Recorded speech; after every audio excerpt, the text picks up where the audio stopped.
This is the first method we're going to talk about, where you actually use a ballpoint pen to rip between all of the pieces of corrugation. You just take the pen and go in between the corrugations. So here, I'm going to push it through right there. And then you also want to make sure that when you're doing this, you want to do it on something you don't care about a lot, because it might leave some marks, especially if it's not an empty pen.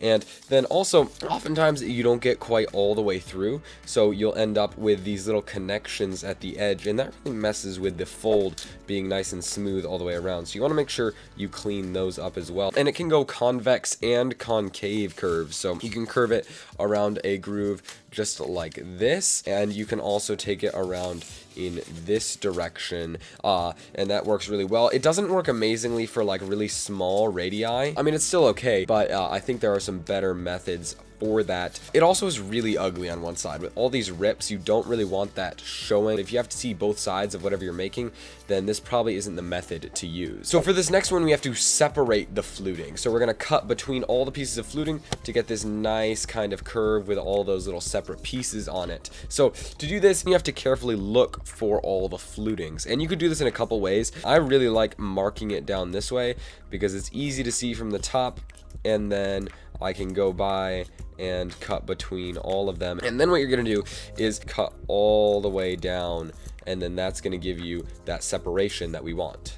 So when you're doing this, you want to make sure that you're making straight lines and not cutting along the mountains of the fluting, so the lines have to go straight through the valley. And then also, you want to make sure you're not cutting all the way through, so it's just through one layer of the cardboard. So now we have this nice cardboard bend, and the pros about this is that it looks a lot nicer than the ripped edges of our other piece, and it does a little bit better on small radii, small circles and stuff like this. The inside curves around really nicely, but the outside is going to give you this plated look from all those split pieces. And also, it only can bend in one direction, so you can't bend backwards against these without just kind of creating some folds. It doesn't work very well that direction. Method number 3 for creating smooth curves in cardboard is to remove an entire face, and then you'll have a nice bendable piece of cardboard just like this one. They actually sell it like this, but if you just have a regular piece of cardboard like this, you're going to need to peel off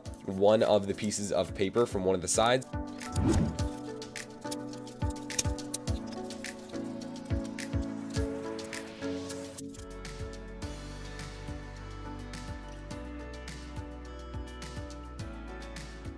Alright, so we finally removed one face of the cardboard, and that one was more troublesome than a lot of them can be, but the real pros with this is that it's very flexible and very bendy. You can get it over really small radii because of how little support there is, and it's also a little more fragile than some of the other ones would be, but you can wrap it like this, and this gives you a very cardboard aesthetic on the outside and a smooth inside around there. And then you could also put the corrugation on the inside, and then it would still bend around really well, but you'd get this flat outside.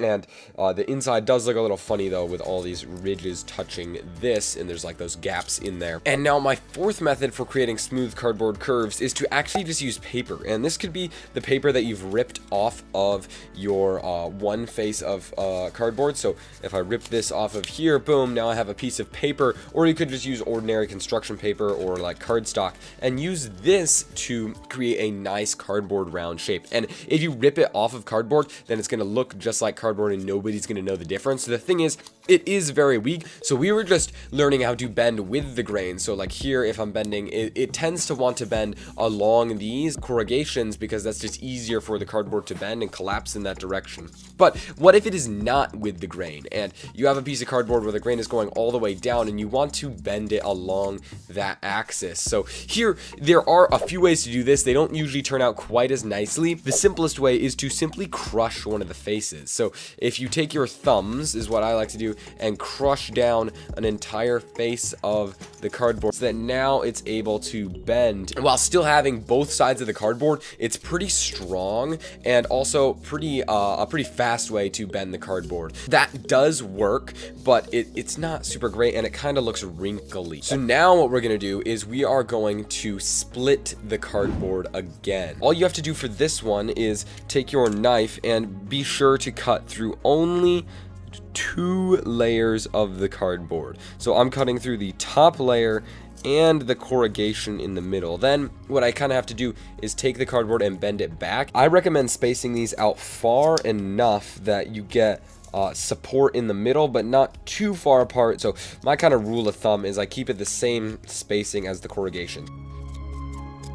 And now what I got to do is, a lot of the time it's hard to get the cardboard cut right at the start, so I'm finishing up those. After doing all those cuts, the first thing you want to make sure is that they are evenly spaced. I made some of them bigger and some of them smaller, and what that results in is inconsistent width. Especially with these big ones, they're a little bit too big, and if I try to curl it around a circle like this, you get some gaps in there. This can go both ways. It is a little bit tenuous to try and fold backwards, and then you can get concave and convex curves. As you can see, it fights me a little bit, but it's definitely easier than doing the crush method. You also want to make sure you don't cut all the way through the cardboard, and you also can easily make like curvy mistakes like that.